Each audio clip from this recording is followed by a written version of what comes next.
Good evening. Well, How's everybody? There's the famous Del Lamb. It is I. Let me turn everything down here so we can work. I see Dr. Laws is with us tonight.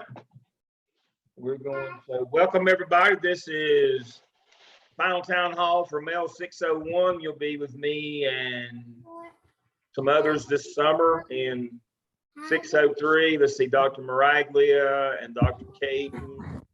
I think you'll be with them. So anyway, we're looking forward to a big summer with you folks. You've had a good spring, and so we'll keep the momentum going. Dr. Steve Laws is with us tonight. Dr. Laws is the program coordinator for the doctoral program in leadership studies. So he is EDLS rather than MELS.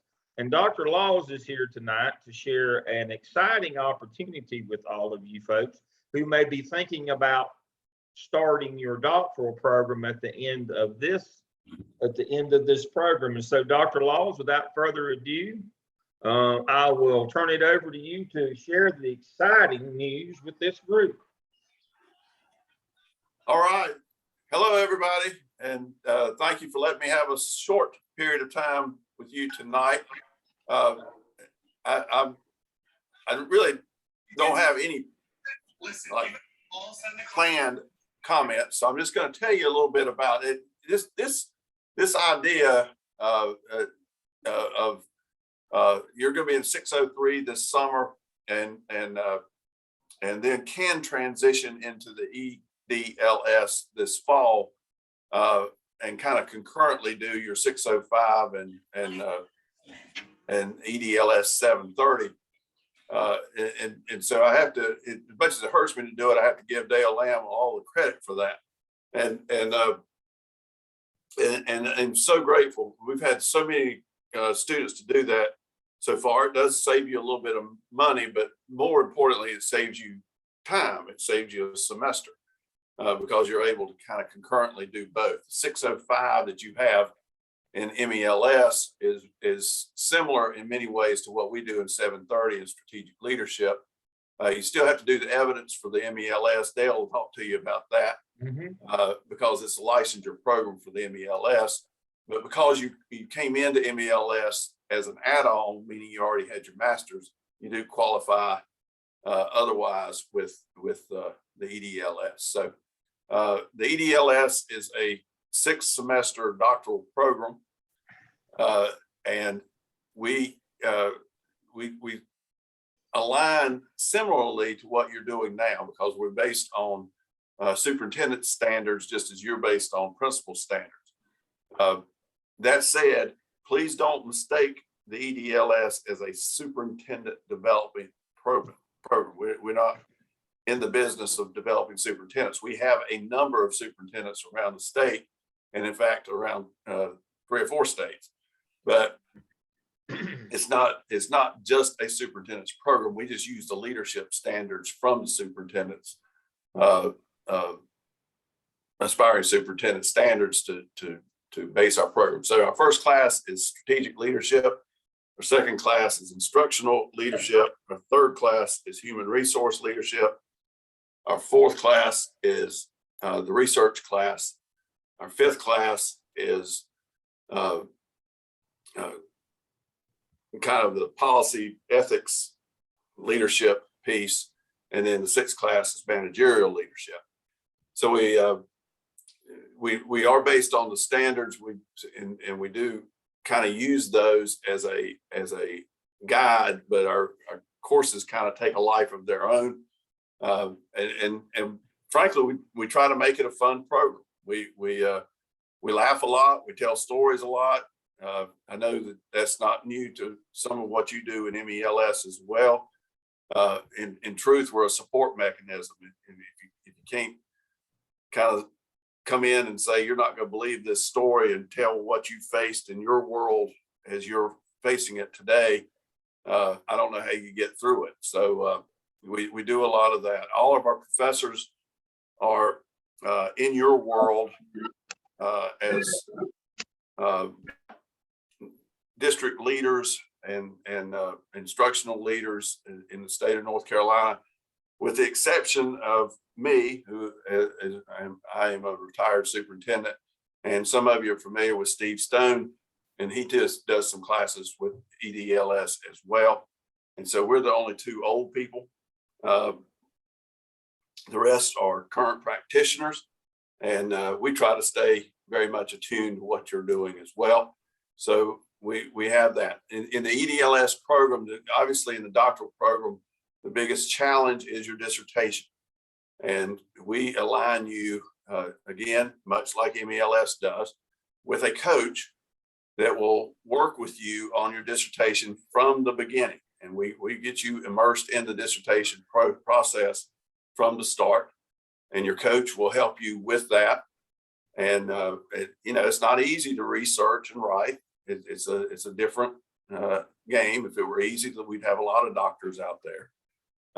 But we try to provide the support mechanism. So you take your course each semester, your module that we do, and you have a 1 hour dissertation seminar each semester, and they're going concurrently as you go through the program. We've had a few students to finish in as little as 2 years, that they finish coursework and dissertation at the same time. But that's not very many. I've been doing this 10 years, and I've had 6 total. So it's, and I've probably chaired over 100 people. So it's not often that you can do it in 2 years, but we do now think with the coaching piece that we have in place, that you can finish in less than 3 years, or certainly within 3 years. So we have a good number that finish in the 2 year plus 1 semester, 2 year plus 2 semester realm. And again, you can do it in 2 years. It's just not very common that it happens. And I don't think you all plan for 2 years. It's just really hard to write and do all the coursework and keep the kind of job that you have now. So wanted to cover that with you. We do a low residency format, which means that you will have 6 to 8 Zoom sessions during the semester. Those typically go a couple of hours on a particular night of the week, 6 to 8 times during the semester. And then we meet 3 weekends face to face. And those 3 weekends occur at 4 different sites if the cohorts make. One site is at the main campus at Boiling Springs. One site is at Charlotte campus, which is a building in Charlotte on I-77 South, right above the South Carolina line. One site is the Davidson-Davie Community College in Thomasville, and one site is in Goldsboro at Wayne Community College. So we've got them spread around the state, and we hope this fall to have as many as 4 cohorts, and that would be a cohort at each one of those sites if we're fortunate. So that too is a goal. And now you're sick of hearing about me and what I'm going to say, so let me open the floor for questions or anything else that Dale or Danny or Kathy or anybody else wants to remind me that I've not talked about tonight. No. I've got a list of things here. I think you've covered everything. Just highlight. Okay. Erica, thank you for that question. And that's a good question. We do 1 module per semester. And it's a 63-hour program. And so the first semester's class is a 6-hour class plus the 1 seminar. The second semester and the third semester are both 9-hour classes plus a seminar.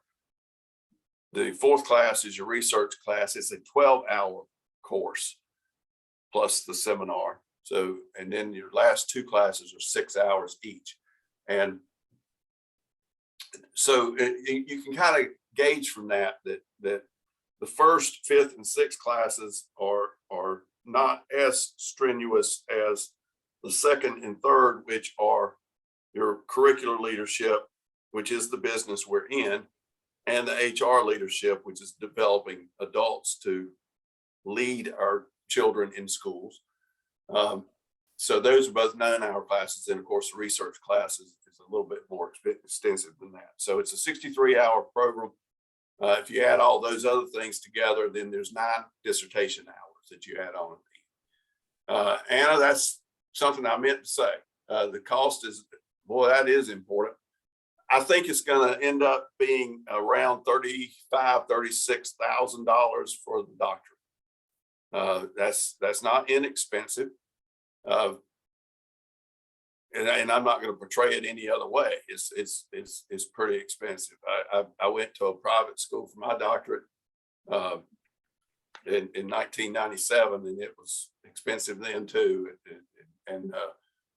So I think you have to weigh Gardner-Webb's as you're going to get through faster and you're going to have more support mechanisms. But I'm not going to diminish the fact that it's $35,000 or $36,000. It's Please Dale, I can't even remember, remember what the hourly rate is now. It's $540. yeah. 540. Please remember that part of the reason why we wanted to talk with y'all this spring is if you started in the spring, you have the summer. If you elect to start in the fall, and if you don't, you can start in the spring. If you elect to start in the fall, you would do your 2 evidences with Dr. Stone and his coach. You would have class with Dr. Stone, just like you normally would, except it'll be 7:30 rather than 6:05. So in the end, what that means is you can look at it one way or the other. That would cut $3,500 off of the 2 programs combined. So by taking 7:30 in the fall as opposed to 6:05, you get started on your doctorate a semester early, and you save $3,500 on that. So if you look at it that way, your doctorate's going to cost you somewhere in the $31,000 to $32,000 range rather than $35,000 or so. It will save you some money. And looking at times, spring, summer, fall this year, you get started in the fall. That would mean you would do spring, summer, fall in 2023. Spring and summer, you'd be through with your coursework, and then dissertation in the fall. You could potentially finish both of these programs comfortably in 3 years, which time is money. Now, we're not going to tell you that you can't go to a state college and spend less money. But number one, you're not going to get through in the kind of time that we're talking about. And number two, they're going to get you on the back end with dissertation charges, because state colleges won't let you start your dissertation until you finish your coursework. And about the least amount of time that you can spend in dissertation after coursework is another year, another 3 semesters. So if you're on the ball, you can save at least a year of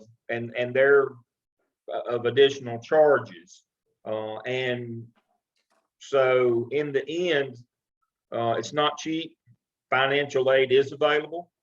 You can apply for financial aid. Loans are available, financial aid. We still use KTA, the same folks that we use for this program that can help you with loans and financial aid.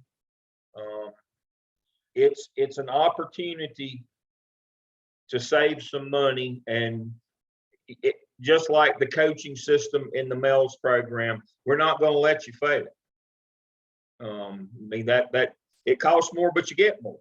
You know, all these people you see on the screen, Dr. Hamilton, Dr. Stedman, Dr. Revis, Dr. Crawford, you see all these people on the screen. You'll have people on the screen again. You'll have Dr. Stone, you'll have your coach that works with you individually on your dissertation from the very beginning.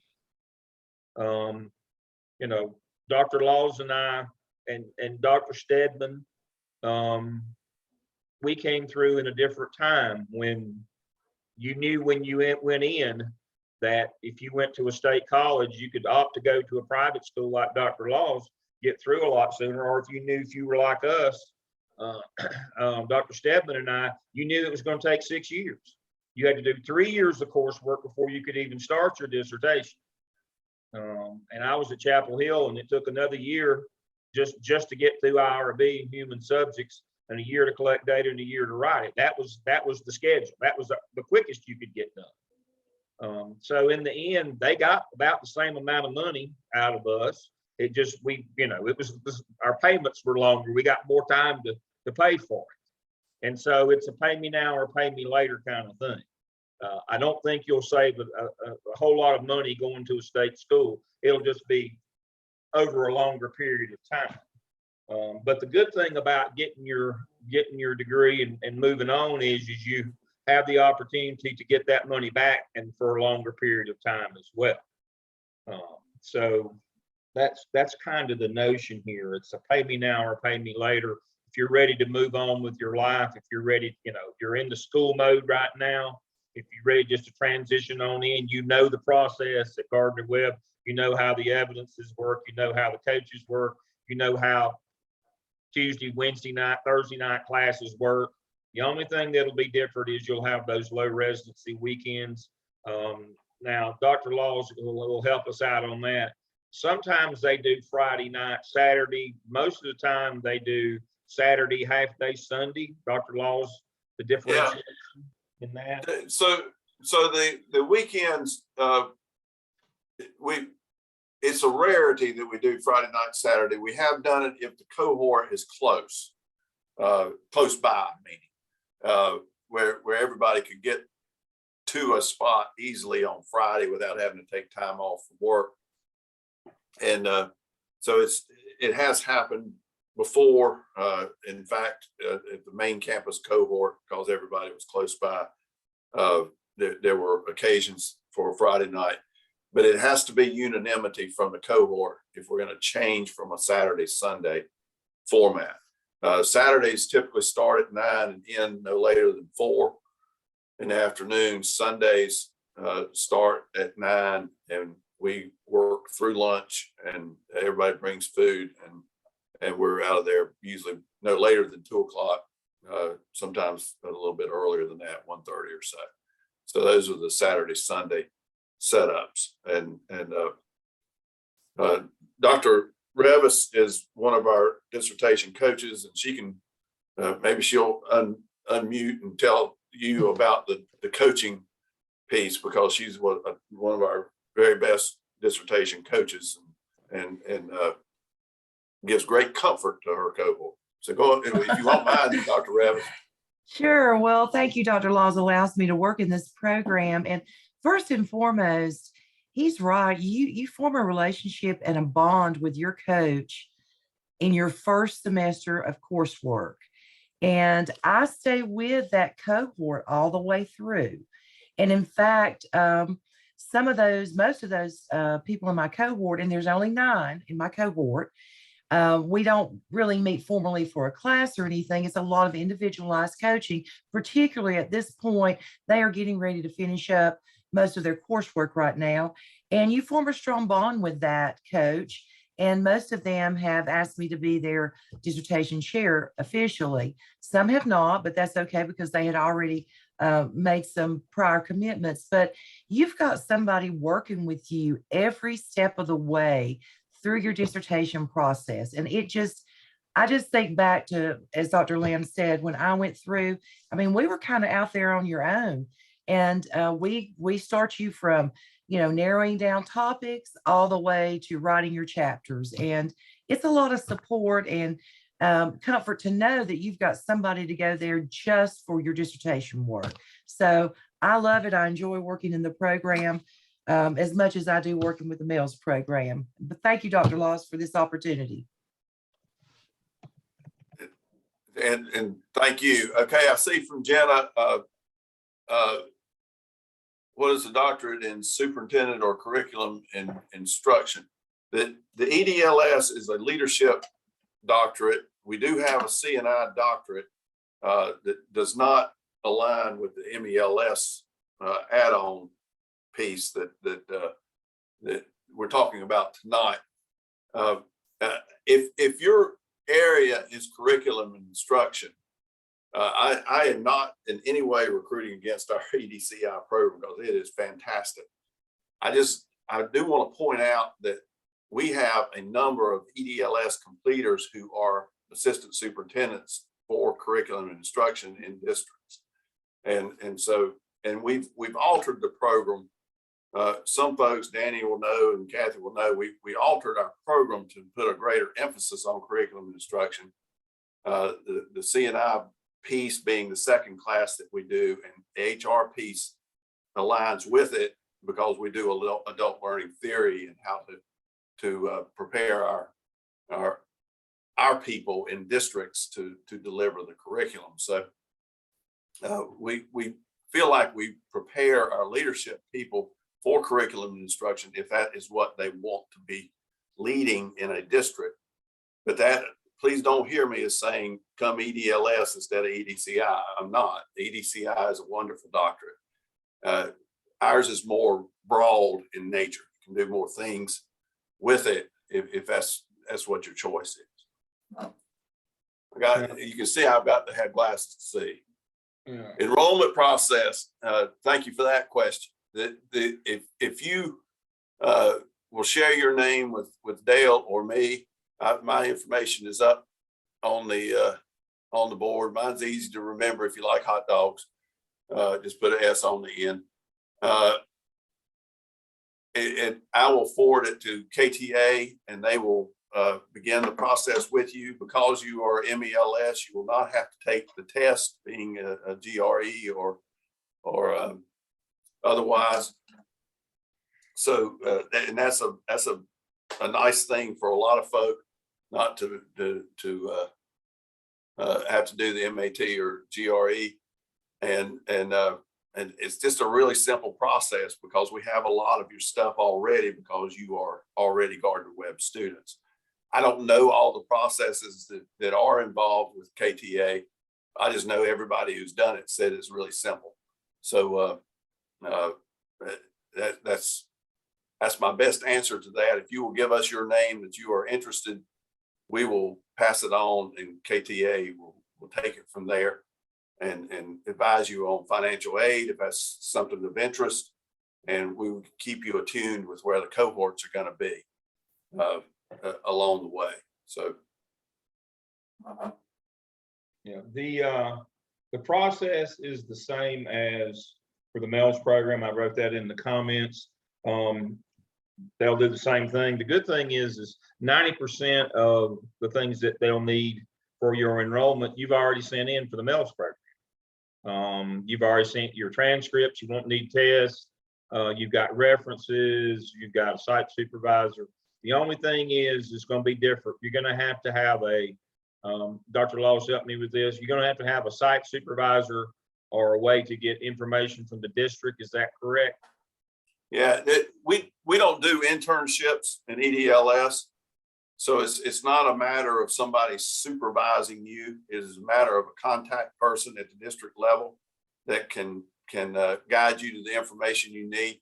For instance, our first class is strategic leadership. So we want to make sure you have access to the district strategic plan, which in most cases is readily available on the website.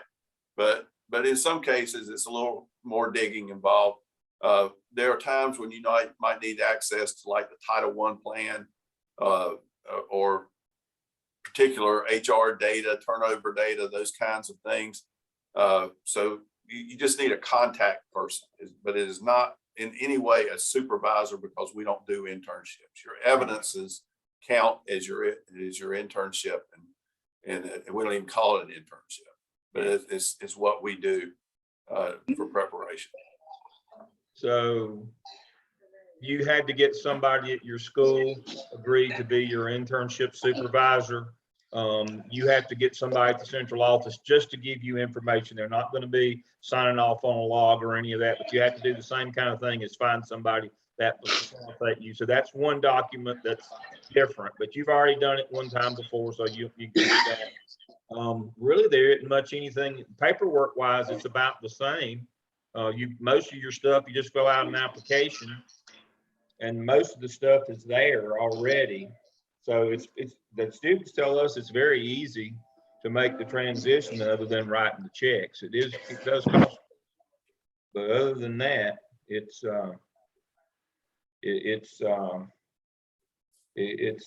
pretty easy to do this, and it's a way to get, again, it's a way to save $3,500 and get started a little bit earlier. Anna asked, do you still get your license in December? Absolutely. That's the beauty of this, is that you still finish your evidences right on time with your group.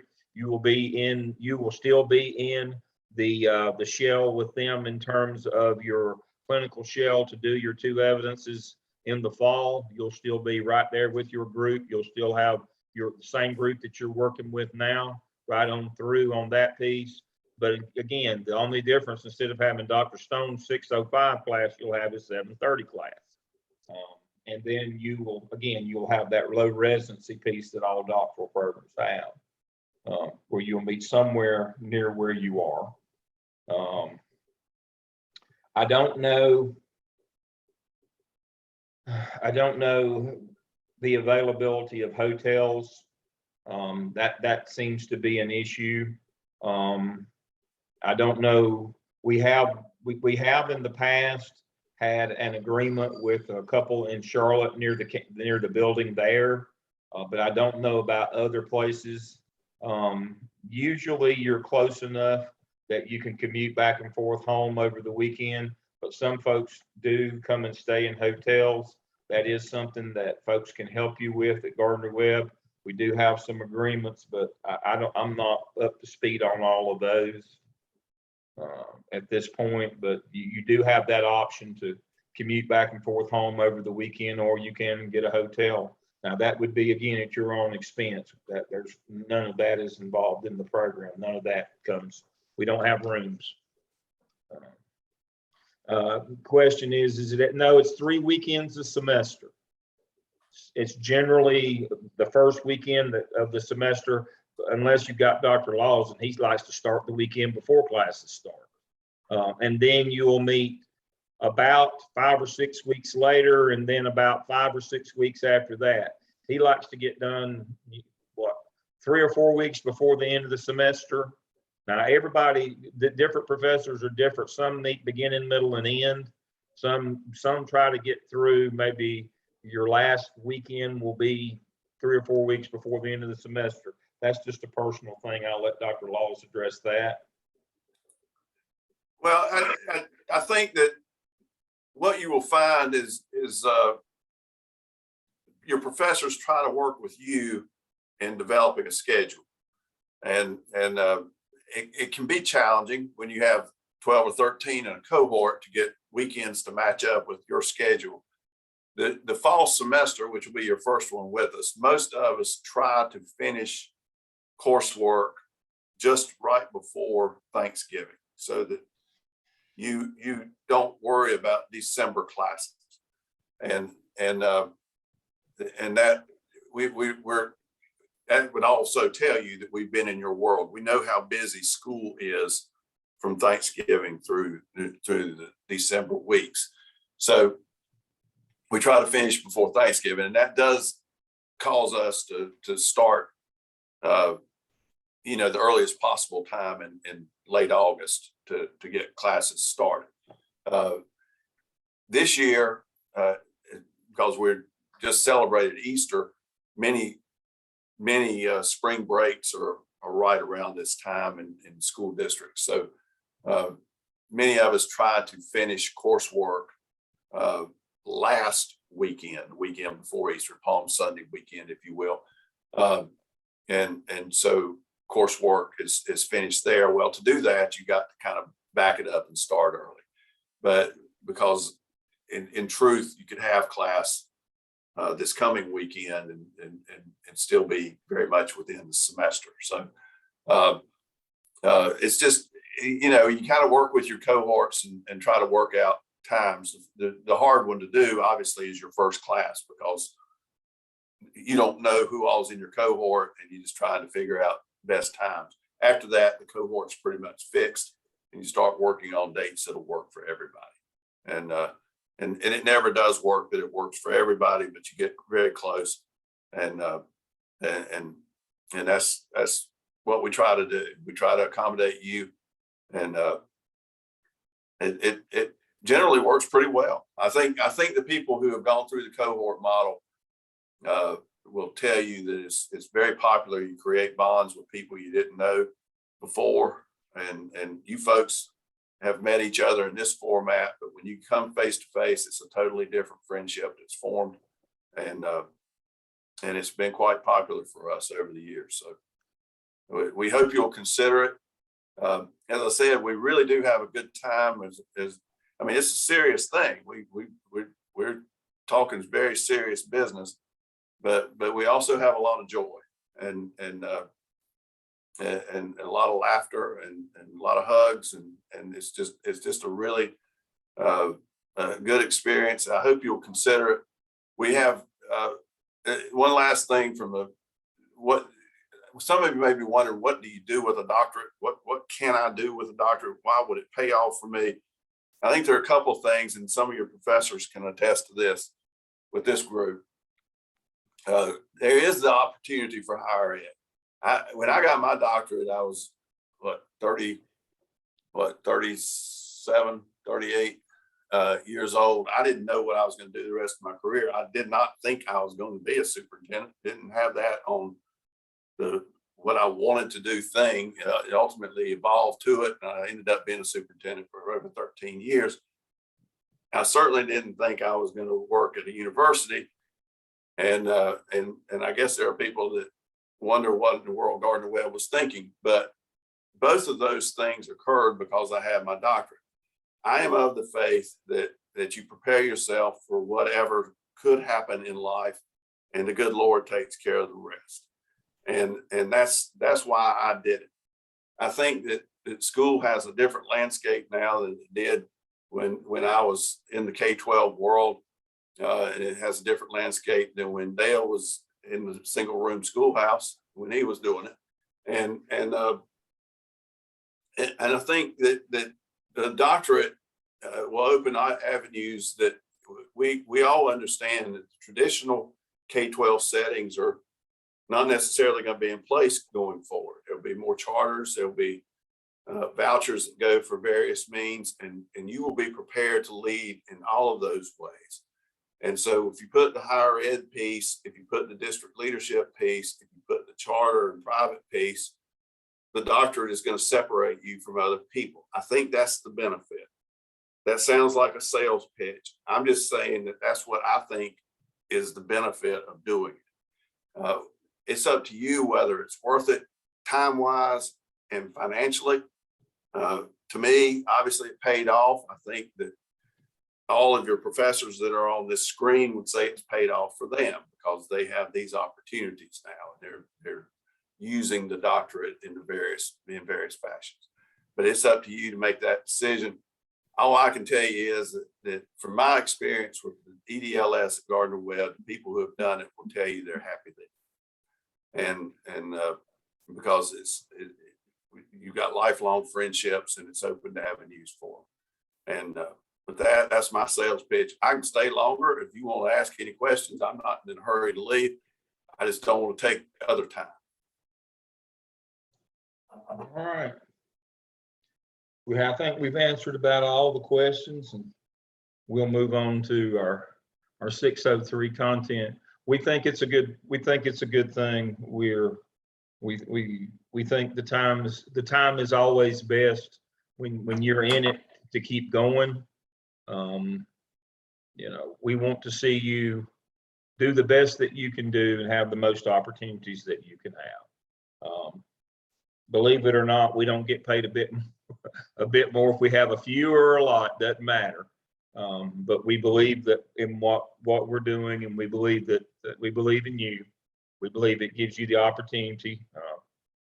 And again, it's just like whatever religion you practice, it's all about faith. It's about belief in yourself and faith. And so we'd like to offer you the opportunity. And if you can, that it would be wonderful. If not, hopefully you'll think about us down the road, maybe in the spring, once you finish this program or another year. I sent out to about 150 of our students who've completed last year to see if they wanted to come back and be involved. And so it's recruiting season. So if you have any questions, please get in touch with Dr. Laws. He's Slaws, S-L-A-W-S, at Gardner Webb. You can get in touch with any of us, and we'll be glad to talk to you. We talk to you on the phone about, if you have questions about whether I should go to the curriculum and instruction or should I go organizational leadership, which is a version of higher ed for community colleges and small colleges. We have that as well. So we have a number of different options, but this one leads directly to the EDLS and saves you money. And so that's the reason why we're here tonight. Dr. Laws, thank you for your time. We're going to move on in our agenda. I've got a couple. Thank you all. Thank you. And if you want to, if anybody wants a EDLS handbook, they'll just email me too. I can send that to them. And you got my phone number, you got my email. I look forward to hearing from anybody that's interested. I congratulate you for your work in MELS, and I congratulate you for putting up with Dale Lamb for nearly an entire semester. Unbelievable. Thank you all. Thank you. All right. A couple of items quickly tonight. Just as a reminder, to complete, I'm going to sign in to TaskStream, and we're going to look from the student view. Let me change over to the author view. Let's see. Spring 22, that's you. This is what your DRF looks like. So let's make sure that you understand what you're due us this semester in TaskStream. When you open it up and you're on your work page, you owe us the AppSell, the AppTell. Once these two are completed, you can do your competency analysis and your dispositions. Please make sure you complete those and submit. Once you've completed them, you have to go back through, and I'm going to do that. Somebody's hitting me up right now. Okay. All right. So when you do competency analysis, it says complete this form, and you simply, if you met all of these, if you've completed, you've met all these, you click them all. When you get to the end, you hit save and return, and then you've got to submit work. Make sure that you do that. So that's why that thing is doing. I see a couple are hung. Make sure that you submit your work. And then the same thing when you do your School of Ed dispositions, where you think you are on this scale, at the end, save and return and submit work. Make sure that you submit work.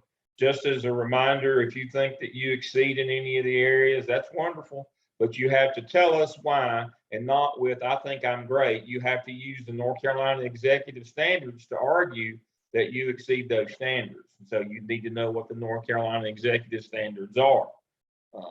And so otherwise, if you think you are, if you can use those standards to argue, we'll look at those. The idea is by the time that you end your program that you exceed those standards. You don't have to in your first semester. So make sure AppSell, AppTell, competency analysis, and School of Ed dispositions. That's what you owe us this semester. I've already seen a couple of these I've had to send back. Internship log is not one of the things.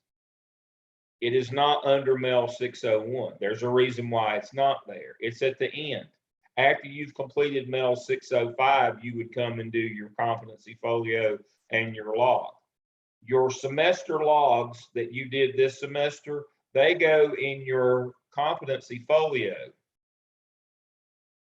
So not your DRF. So when you go to your competency folio, you'll see down at the bottom, your internship log for your semester goes here, and then you request comment from your clinical coach. Please do not put your internship log in your DRF portfolio, because if I don't catch it and it goes to your final evaluator, you will not, it won't pass. And then they'll have to send it back for revision. And that makes them mad as fire. That means they'll have to go back and revisit it again. I've got one student at the end of her first semester, she submitted it. And I caught it and sent it back. And now at the end of her second semester, she did it again. So she's going to be 3 for, it looks like. She's going to have submitted it 3 times. Again, it is not in the things to do until after you have completed MELS 605. So please upload your internship log in your competency folio, not in your DRF. This is for all of them at the end, when they are graded for content at the end, to make sure that your hours match the required activities. All right. We'll stop my share. So I can get to the questions and see if there's anything. And questions, no. All right. So let me share my screen again. All right. So let's look at your, always when you come out of task stream, log out. Even if you're just going to step away for a minute. All right. So what's your 603 shell going to look like this summer? It's going to look like this. You're going to have 10 classes over 11 weeks. You will start the week of May 15th, 16th, 17th, that week. Let me get my calendar right here. You will start like the 16th, 17th, or 18th of that week of May. That way you'll get the 4th of July week off. You'll finish the last week in July. So for us, we start on the week of the 15th of May, one of those first 3 days of the week. We go through the entire month of July. We take the 4th of July week off. So you'll have 10 sessions. You will cover both the OMA and the skip this summer. I'm going to cover the OMA just in a minute to get you started, but more important, as important, is your discussion board for summer. What you're going to find, and I'm going to switch to a different class here so you can see. Dr. Lamb, most of the 603 classes are on Wednesday night. Am I correct? That's when they said they were going to meet. Again, Doctors Caton and Maraglia said they were going to meet on Wednesday night. I've got 2 sections. I'm going to have to meet on Tuesday and Wednesday. But none of the folks on the screen tonight will meet on Tuesday. You'll meet on Wednesday night. Okay. And so several had asked that question, and I wanted to make sure. Yeah. So for summer, we take, here's what I wanted you to see. You see, we've got 16 discussion board activities for each week of the regular semester. However, when it comes summertime, we have to put those into 10. So, we have to put those 16 into 6. We have 10 less. So you're talking about jam-packed. We have jam-packed summer activities. Now, I'm going to stop my shares just for a second here so I can see everybody on the screen.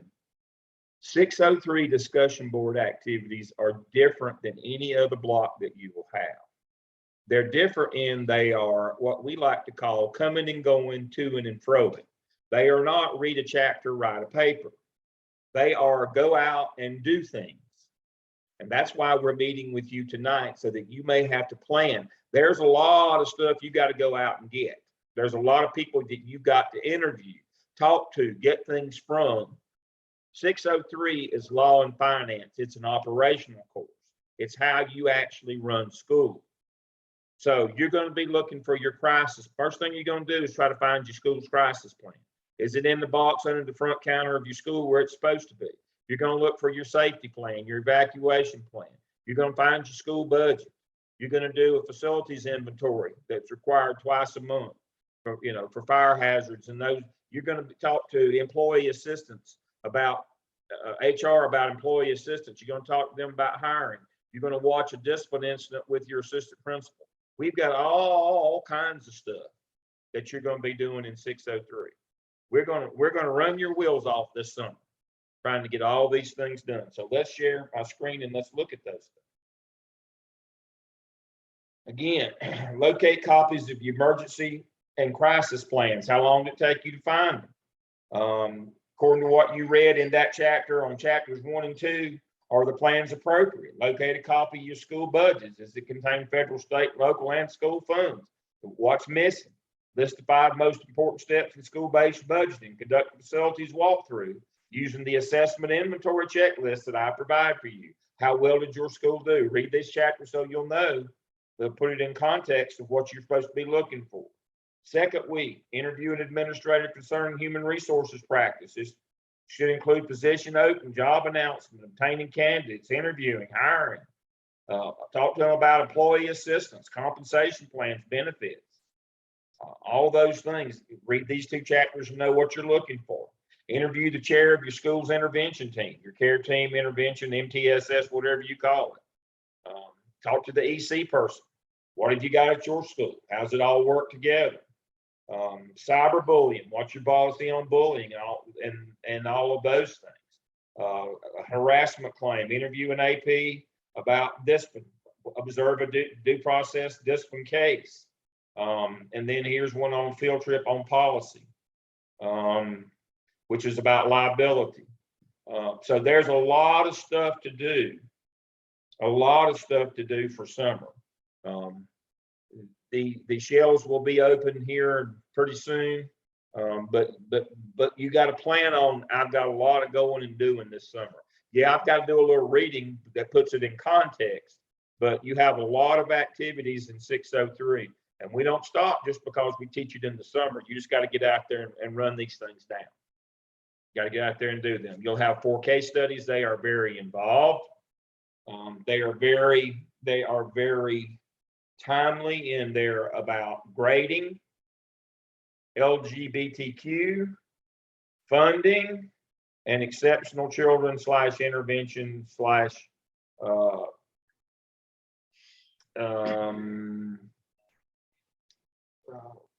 program delivery and exceptional children or federal programs. Those are the 4 areas of your case studies. You'll work in teams to do presentations, and then you'll have 2 evidences. You'll have the OMA. Now, when you get the OMA template, it won't really be a template. It is simply, let's see, OMA materials. I had it up, but it got task and prompts. Here we go. The OMA template just tells you the directions. It doesn't give you hints or any of that.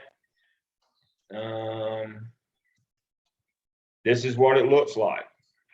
And you won't even get that for the skip. Remember, we give you, again, gradual release, attentional abandonment, whatever you want to call it. But the template doesn't have all that things in it. Now, I have broken over and I have allowed Dr. Robertson. If you don't know him, he's a state grader. He has provided you a document with his tips on the things that he sees students miss most of the time. And that document is in there. And so this is what it looks like. Again, this is from a state grader, Dr. Mark Robertson. This is the things that people miss. There's reminders that what you should have in each piece and part. You know, he goes through each individual OMA task 1 through 4 and tells you what people miss. Make sure that you got these things in there. If you don't, he's going to wear you out when it comes grading time. So here is, you know, we'll call them Mark's notes for lack of a better title. He has outlined some things that he sees the most common problems in terms of costing students points on their OMA when they're graded in task.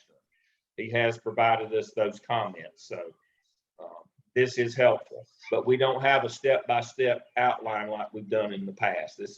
Don't forget this stuff. Again, we're pulling back. You won't even get this when you get to the skills. Now, Let me check the chat right quick. Dr. Lamb, remind them that they can find all of that you've shown them in our 601 shells at this point. I beg your pardon? All of that information is in 601 as well Yeah. at this point. Yep, all of it is in there. It's consistent with what you'll have this summer. And so, all of these things are right there in your shells. And so I'll pull up one of them so that you can see that. Let me move that out of the way. Let's see. That's right, Tawanda. It's in week 14. Week In week 14 in 14. Blackboard. Under week 14 has all the case 14. studies and everything. There you go. There's your first case study. Law with ethics principle. This is 115C288. Duties and responsibilities of the principal. Here's your case studies, your OMA template, your OMA example, your weekly discussion board activities. All this stuff that I'm covering is under week 14. Here's your 2 textbooks that you do need to buy. You do need these. I would say you need them hard copy because you're going to now, if you're a digital person who keeps everything in digital media, then that's up to you, but you need to keep these. These are good on the job books. These aren't just textbooks. This is the principal's guide to school law. This is not really a textbook just for a college class. And this resource management for school administrators is a good one too. These are the kinds of things that you will use once you're in the job. They're not just for a college class, but here are all the things that you will need with examples. So let's look at the OMA. We're right on our time. So task 1 of the OMA, the candidate will research and develop analysis of school context, internal and external levels to include demographic information regarding students and staff, places this information in the state and national context. First thing you start with is your external. That's your community. You've already done most of that when you wrote your school profile in your APSL, when you told us about your school. Just make sure that you talk about where you're located, your demographics, the average income, average education. Tell us what your community looks like. Most of that stuff's in the school profile. If you don't think that's complete enough, you need to ask your school administrator for your for either advanced ed or SACS, whatever your accreditation agency is at your school. The very first section of that document, that accreditation document that your school does every so many years and updates, has that demographic piece about your community in it. You can go there and find it. Now, the internal context starts with your state report card. Your state report card has your highly qualified staff. It has advanced degrees. It has attendance. It has discipline. It has your test scores. Do not forget your test scores. It has all of those pieces. That is your internal context. That along your report card, along with either your advanced ed surveys and past stuff in South Carolina or your teacher working condition survey in North Carolina. Those are your internal context. And you can kind of put yourself in context of how you compare with state and local or federal. Now, analysis, critique of current structures and procedures. That's your master schedule, your duty roster, and your supervision schedule. You will find those in your faculty handbook generally. Master schedule is of your courses. Duty roster is who supervises after school activities. In school activities. And supervision schedule is your after school. Like if you got ball games, you got a supervision schedule. Duty rosters during the day, like who's got car driver duty, who's got bus duty, who's got lunch duty, who's got hall duty, those kinds of things. That's current structures and procedures are your faculty handbook that contains your master schedule of courses, your duty roster of supervision during the day, and your supervision schedule of duty roster of supervision after school.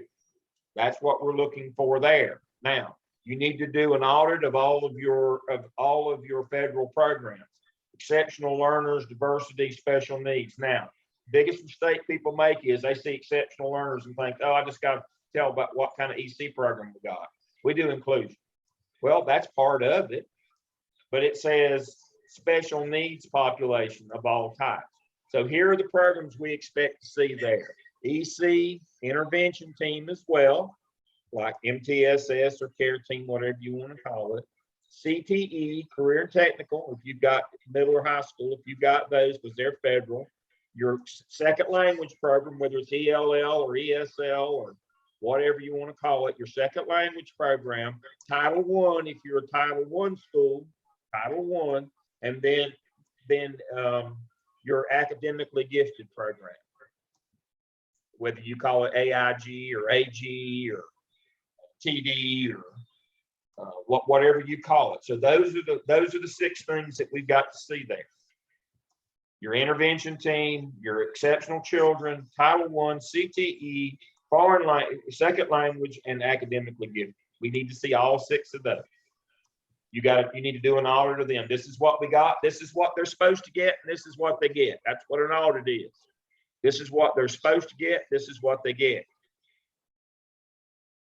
And then the last bullet here is the school budgeting process. We don't want you to send us a budget sheet. If you got one, that's fine, but we want to know what the process is. How do we go about the process of the school budget in the spring and February when we get started? How do we go about that process? Who runs the process? Who has a seat? I mean, we're looking for equity here, and equity means participation of the school improvement team. How much do they get involved in this, or does the principal just make it out? I mean, the school improvement team represents everybody. It has parents on it. It has community members. If it's secondary, it has students. It has all the departments of the school represented. In terms of equity, in terms of equitable funding, how much is that school improvement team involved in building that budget? Or is it simply done by the headmaster or the principal? But we're looking for equity here. We got an eye toward equity. That's what we're doing. So that's task 1. You say, yeah, that's a lot of stuff. Yep. It's about 60 pages worth. It's a scavenger hunt to pull all that stuff together. That's why I was telling you earlier. Now, once you get through task 1, you get a breather. Task 1, we give you an extra week to do task 1. Now, because task 2 takes no time at all. Task 2 takes 3 or 4 minutes. Literally takes 3 or 4 minutes. So when you get to task 2, all you have to do, if you read this, you'll say, wait a minute, we've already done that. This is kind of a duh. This is tasks 1 through 3 of the APTEL.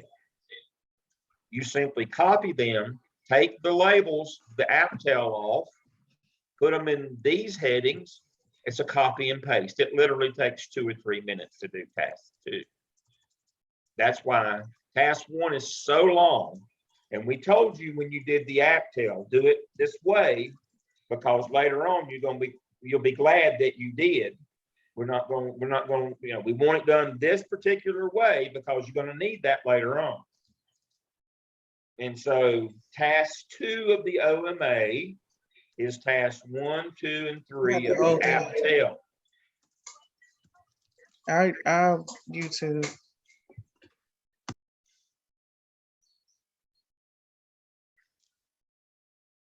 All right.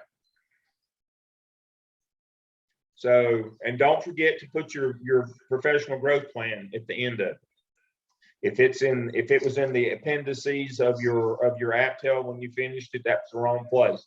It needs to be in the body of your paper. We got to have that final graphic organizer of your professional growth plan. As you see right here, a detailed plan for professional development activities with a budget. We got to have it. That's why we had you do it that way. All right. And then in task 3, you do an analysis of your existing master schedule. Assessment of the school's current procedures and strengths and areas for improvement. Alignment with any related school improvement team findings, alignment with legal requirements, ongoing teacher collaboration and planning, alignment with needs of diverse and exceptional populations by providing accommodations, evidence of input from the faculty, and utilization of finding for revising the current schedule. So here's what you do. What's your current strength, your first section, current strengths and weaknesses of your schedule. You look to your school improvement team. What did your school improvement team, what are your priorities for the year? Does your schedule match them? See, there's got to be a triangle. If I can really see this. At the very top is your school improvement plan. That's what we're trying to have an affect on, as you already know. What do we do? What do they do at Jones Sausage? They make sausage. What do we do in school? We teach kids. Achievement matters. And that triangle, the top is that school improvement plan. That's what we're trying to support. And the two bottom corners, the legs of that triangle that support that are the budget and the master schedule. Let me say that again. The supporting pieces of your academic program, your school improvement plan, your academic piece for your school that you worked on. First thing you worked on was that academic piece in the app cell. And then you've developed a professional growth plan. We put that together, and then we work on the master schedule this semester. And so the notion here is we can't just say, here's all these wonderful things we'd like to do academically, but A, we don't put money behind it in our local budget, and B, we don't arrange our master schedule so that we can accomplish it. That's the whole notion of operations, that your master schedule and your budget support that school improvement plan at the top of the pyramid. That's the whole notion. Without that plan never happens. It's immaterial. So we're going to look at our federal. When we schedule, we start with our federal programs first, and then we cover our state law, and then we do our local board policy, and then we do the local school level. But federal, state, local, it goes that way always. We got to schedule all of our federal programs first. They're the most restricted. Then we follow all the state law, length of class, highly qualified, how many days, how many hours of instruction, those kinds of things. And then the local decisions. Is it going to be block? How many minutes of math this week, and how many minutes of reading next week? Those local things come in next. Federal, state, local goes that way always when we're building a master schedule. And then after federal, state, local, then after that, the last piece is faculty input. It always goes that way. Always. And then you develop a new schedule or a draft of your current schedule where you justify the changes that you've made. And then you write your competency. Now, I'm going to share this document. I didn't see it. I should. It may have been there. Let me go and look and see. Yeah, there it is. It is there. This is in week 14. This is, you need to kind of look at this to start with, with an eye toward this. Before you even start the OMA. So I go out and do this with sitting assistant principals in different different groups around the state. I did this one in Thomasville, and see, we did the same thing when we do this with sitting assistant principals and principals when we go out and do these workshops. The path to school improvement is that triangle. That at the top is that school improvement plan supported by the base, the master schedule, and the school budget. The master schedule, things you'll need, your DPI report card, EVOS, school improvement plan, your master schedule, duty roster, supervision schedule, teacher working condition, or your latest. Same thing you're going to need for task one. This is right down the line, folks. Master scheduling rationale starts with federal, state, then local. Best practices, EVOS, as I told you, then teacher input. It always goes that way. You say, well, as long as I've got those 5, no, it goes this way. federal law comes first, then state law, and right down the line. You can't put teacher input first. And I have a story that I tell on that. I went to that. Rationale, this is what you got to look for in your federal programs. These are the ones I told you. We've got to know the sixth. Here's the first two: exceptional children, intervention. 1, 2, 3, 4, 5, 6. Right there they are. Rationale for state law. This is the things that state law governs in your master schedule. Class size limits, highly qualified teacher, teacher licensure, days, hours, minutes of instruction, planning time, duty-free time, and teacher work days. State sets those. Local, here's what the local says. The daily schedule, whether it's block, flex, AB day, traditional, mosaic, hours of instruction in the core subjects, special programs, clubs and organizations, local assessment. And then your EVOS data, you covered that this semester as well. Tells you who should be teaching what, where, and when. And then teacher input comes last. Information on students. And then in conclusion, a master schedule that doesn't positively impact the academic condition of your school improvement plan is the outcome of poor master scheduling process and did not occur by chance or luck. We can increase the probability of our master schedule having a positive impact on academic conditions by utilizing the proper master scheduling rationale. We're going to do master schedule and we're going to do budget this semester. And between the two of them, we're going to support that school improvement plan. So that's what we're going to do this semester. And then when we get that done, we'll work on involving our community and getting more involvement in them to come and see all the wonderful things that we're doing. But there is a process here, folks. You started out with the most important piece, which is academic, and then developing your staff. Now we're going to use those two, where we're going to develop a schedule that utilizes those two and supports those notions that you've already done. Each piece builds on the last piece. And then when we get through that, we're going to build a communication model, a marketing plan, where we're going to get parent involvement to add to this mix. And then in your last semester, you're going to work on the culture of your building through the teacher working condition survey.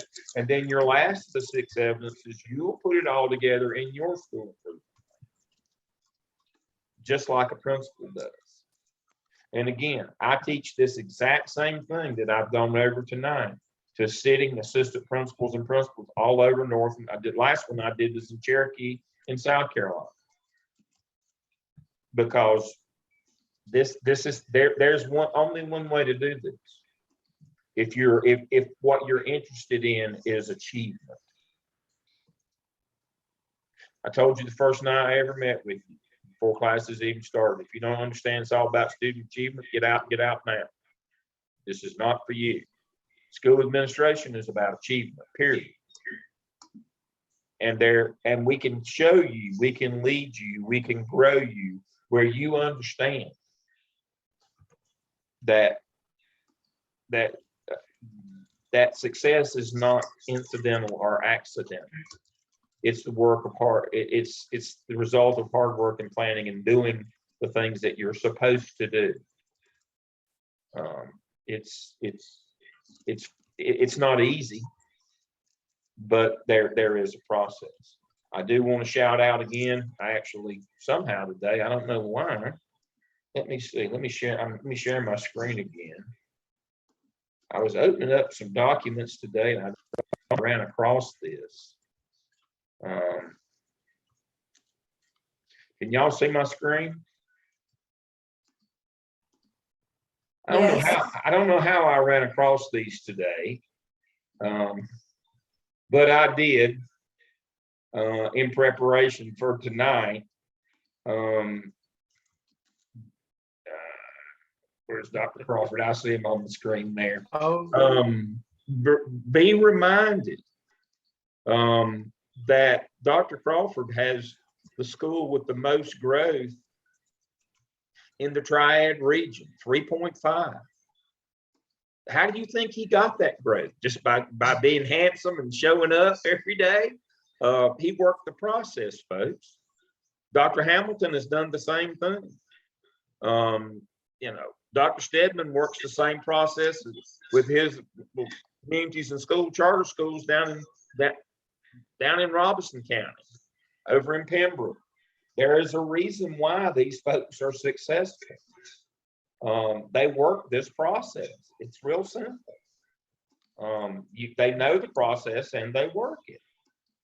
Just like the night they explained EBOS to you. We didn't just have bunch of goobers we flagged down on the side of the road explaining EBOS to you. We had experts explaining the process to you. And the whole notion here is, the whole notion here is if you know the right thing, and you put them in place, you can be successful in this business. It's not overwhelming. It's not rocket science. There's a way to do these things. We're shifting away from the theoretical now to the actual. How do you run school on a day-to-day basis? And if you know the right way to do these things, you can be successful. You can be successful. And part of the reason the picture for tonight with Dr. Crawford and his son is it's a little, as Tree pointed out, it's a little motivational thing here. We'll all grow up eventually. We start out as neophytes, but we grow through the process.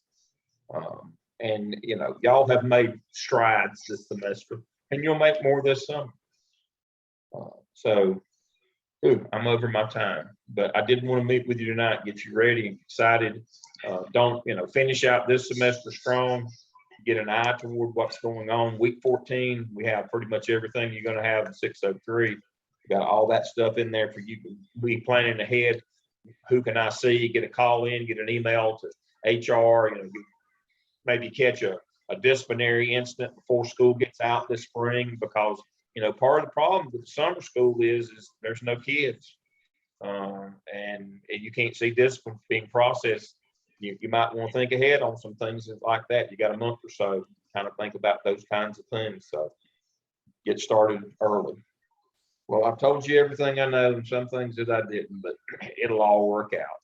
I'm going to turn it over to our faculty now. We have a hand raised. And I'm going to turn it over to the doctor. Somebody asked, how are we going to do this if you're switching schools? You just pick up from there, just continue right on. Switching schools is not really a problem at this point. Now the only thing is, don't do Frankensteins. Don't do task one at one school and task two. You can do different evidences at different schools. You'll be fine. Just pick up right where you are and go. Dr. Lamb, there's a question about practice. Regarding our discussion from Zoom teams, where to state if we don't finish program in August, we'll have to take and pass the practice. Is this true? No. No, you won't. Nobody that's currently enrolled in the program in North Carolina has to take the practice. Let me say that again. Nobody currently enrolled will have to take practice in North Carolina unless you want to get licensed in Virginia or South Carolina. Then you're going to have to take it. But for a North Carolina license, no. Anybody that enrolls in August who has not completed a course in August, it has not completed a course in August, will have to take it going in North Carolina going fall. Philip said he's doing his happy dance now. I'm telling you, the praxis is a breeze. It doesn't take that long. It's not that expensive.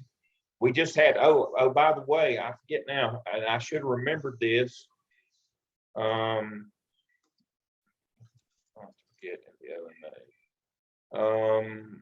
don't know. We I just don't had a think we 184, have. by the way. You realize that 184 is 99th percentile score on the practice. We just had a 184 last week. And so that's the highest you can score. That's 99%. We had a 184 last week. Will somebody on the screen make that 184? If you are, yahoo, shout out. But we had a 184 last week. It will be an older group than y'all, but yeah, we had a 184 last week. We don't ever have anybody not pass, knock wood. And if you want to get licensed in another state, you're going to need to take it anyway. And you better take it while you still remember this stuff. Because whether you know it or not, you'll get old. And when you do, you'll sleep. And when you sleep, you forget stuff. And then you have to take a pad around with you all the time to write down stuff like, what you're supposed to do the next 15 or 20 minutes. If I thought that I might work in another state, retire and double dip, I would take it now. I would take it. Well, I would take it at the end of summer. You can take it early in the fall. It's when I would take it. If I thought there was a possibility, just like Steve Laws was talking about earlier, you don't ever know where you don't always know where your career is going to go. And I tell you what, it's a good deal to double dip. Go to another state, keep your retirement, and go. Now, the problem in North Carolina for you North Carolina people, as you all know, somebody said repeat this. Nobody on this screen has to take the praxis from North Carolina. South Carolina people have always had to take it. Nobody on the screen has to take it. People starting in the fall in North Carolina will have to take it like everybody else. But everybody on the screen is grandfathered in because you will have completed a course before August. You will have completed a course. But now here's the thing. If you're planning to go somewhere else, I would take the praxis even if I wasn't going. I would take it now, and if I thought down the road I might apply for a license in Virginia or South Carolina, Georgia, or Tennessee, I would take it now while this stuff is still fresh in my mind. But no, for licensure in North Carolina, nobody on the screen will have to take it. South Carolina, yes, you'll have to take it. You've always had to take it in South Carolina. But our folks do really well. But again, it's very nice. The problem in North Carolina is everything is connected to the retirement system. So I have a lot of people say, well, I think I'll get my time in public school and I'll go over to community college. Well, that's all well and good, except you can't draw your retirement work at community college. Same retirement system. Well, I'll work for one of the state colleges. Again, same retirement system. I think I'll work in some of the same retirement system.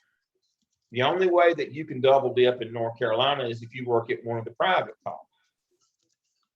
And there's not that many private colleges in North Carolina that will allow you to work. And then, and I can tell you right now, it's getting tighter and tighter, even in those with conflict of interest law and conflict of engagement law. I mean, I have to be really careful about how much folks on this screen work already. That's getting tighter and tighter. So a better notion maybe is go to South Carolina, go to Virginia, go to Georgia, go to Tennessee, according to where you live. Go across the line and work and still get your North Carolina retirement. I can tell you, Dr. Stedman and I next Monday, we get paid. It doesn't matter if we get out of bed or not. It doesn't matter if we do anything. Next Monday, we get paid. Every week, every month on the 25th, we get paid. And so that's a good thing. That's a good thing to be a state retiree. So Dr. Revis gets paid too. Nah, she's not old enough. You weren't supposed to say that. Well, she doesn't look like it, but she does. I just wanted to say that. You guys are so kind. Oh, me. So, question about the second masters. Keep this under your hat, but what we're going to try to do with you folks is, as soon as the new catalog comes in August, we're gonna let you petition. I don't know what I'm working on it. We're gonna let y'all petition so that when you get through in December, that they're gonna give you that second master without you having to pay any money or take any more courses. That's my plan right now. That we're gonna let you petition to go under the new catalog rather than the one that you came in under. And I've already got to prove that you can petition to do that. Now, whether they'll grant it, I'm about 90% sure that they're going to grant that, but I'm working on something to leverage them a little bit as well. I always have a plan on leverage. It seems to me. Let me tell you a secret. A plan and a I've been stick works better than a plan, by the way. Dr. Lamb, let me tell them this. I've been with Dr. Lamb a long time, and if he's telling you this, he's almost there. I can promise you that. So that's good news. He's almost there, or he wouldn't be telling you what he's telling you. Yep, I've got this one, as I said, it's 90% in the bag. But you know, already got my leverage in place. Everything is good. So what will happen is hopefully when we meet again in August, I'll tell you that I'll have it set up where there'll be a system for you to apply to go under the new catalog. And so when you walk across the stage in December, you won't just get a certificate from Johnston's, you'll get a second master's degree from Johnston's. I've already got the back end's already fixed with the registrar, the provost, all of that deal. Just a couple, I've already got it through policy since I was EPSC chair this year. I've already got the policy fixed. That was like, you know, that was easier to get a camel through the eye of the needle to do that, but it's all fixed. It's just got the time, it just got, you know, it'll happen in August. We'll make it happen. So no sense in charging you more money. So that's what I got going on right now. I've been working on that one for months. So there is a possibility that it can blow up with the new provost, but I'm working on that as well. So, again, a plan and a stick is better than a plan. All right, professors, anything else y'all want to cover tonight? Again, Dr. Stedman, Dr. Hamilton, Dr. Revis, Dr. Crawford, what an excellent job you've done with this bunch. I want to commend you and thank you for working with them. I want to commend all y'all. Y'all done a good job. I've been flashing in to see your work on a regular basis. I've been very impressed. It's all very good. We've had a good spring. Think about it. If you're not willing, you know, no pressure about the doctoral program for the fall. You can do that in the spring afterwards, or you can do it next fall somewhere down the road. It's just an opportunity, you know. In private colleges, we're always trying to figure out a way to save you money if we can, because it does cost too much. I agree, it costs way too much. And so we're trying to make it add value, be worth what it is. And if we can save you $3,500 along the way, then you know it's 35. That's real money to me. It really is. It's real money. All right, Dr. Stedman, I'll turn it back to you. I'm done. I think they've got it all. I think just got a question. We're planning to meet tomorrow night. For those that will join us, we'd like to spend a time of reflection, giving you a chance to talk to us for a little bit, and you know, and then maybe you'll have some questions about tonight after you've thought about it. We can continue that or give you some direction, you know, as to what you need to do or who you need to talk with. But we will join at 7 o'clock tomorrow shortly, and we'll stay there as long as we need to. But we always like to have a time of reflection if you'll join us tomorrow. This has been, Dr. Lamb has shared a lot of good stuff, and Dr. Laws, I hope you'll take advantage of these opportunities. Dr. Stedman, I just want to brag just a little bit on my class. This is the first time it's ever happened. And I just have to have a shout out. Finished getting the APTL scores in. Everybody in the class, a 4. And I'm absolutely, yeah. Wow. So shout out to you guys. I've never seen that. That's unbelievable. That's great. I've never either. Of course, now I'll have to say, Dr. Lamb, I only had 10 candidates in the cohort. So, you know, it does make a difference when you have time to really work with students. Well, yeah. But I'm very proud of their work. They've done a great job. Yeah. All of the scores overall have been great, Dr. Lamb. Yeah, they really have. They've been really good. And there's no reason why anybody should not be able to move on and get a lot of this 603 work done, because you are at the perfect place to do it. Do not sit back and while you're in the mode continue to get things done, you will be glad that you did. Yeah. And I have a little, I wasn't going to tell it tonight, but I guess I will. So we're going to collapse on Dr. Revis's section with Dr. Hamilton's section for the summer. They will be together. I don't like doing that, but Gardner Webb wants to save the money. So here's what the deal is. Y'all are going to have Drs. Caton and Maraglia, and they are both sitting principals. Dr. Caton is at Aiden Grifton in Pitt, just south of Greenville. Dr. Maraglia is in Charlotte Mecklenburg.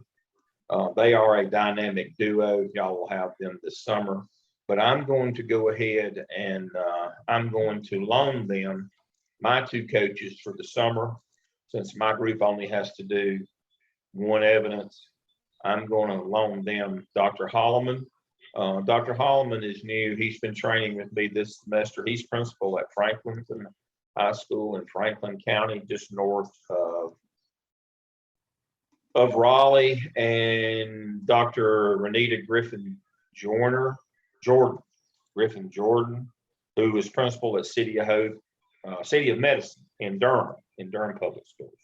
I'm going to lend them, both of them, so that your numbers won't be bad this summer in terms of the number of students. Yeah, you'll have higher numbers in your classes, but you're going to have 4 people working with those 2 classes. So you're going to have about 40 students. And again, you're going to have a 10-to-1 ratio again this summer. And then I will have the regular master's groups, and there's only 14 in them. So they only have to do 1 evidence. So I'm going to shift some extra support so that you folks will have that one-on-one that you need this summer. To make sure, I've already talked to Drs. Caton and Maraglia, and I've already told Dr. Holloman and Dr. Griffin Jordan that they will, and they're so excited and looking forward to working with you. But they're all, again, these is the best, they're the best we got in 603. I mean, they do a great job. They've taught 603 for years. They're all 4 sitting principals. And that's who needs to teach you operations, are sitting principals. That's just what they do every day. And so they're going to teach you principles. That's what they're going to do this summer, how to have school. They're going to teach you how to have school. And the 4 of them are expert at it. They do a tremendous job. They know the lessons. They've taught the class multiple times. Y'all are going to have a really special experience with them. Yeah, it's going to be, it's going to be exciting. Y'all are going to have a big time this summer. And again, we're going to keep those class sizes down where you won't be overburdened. You won't have 25 in your class like I've got this semester, but I've got 3 of us working with them. So we're running about 8-to-1 on that one. So yeah, we'll get the support where it's needed. So y'all will have a good experience this summer, I promise you. All right, I think we're done. Thank everybody. I appreciate your time tonight. Everybody behave yourself. We'll see you again soon. Okay.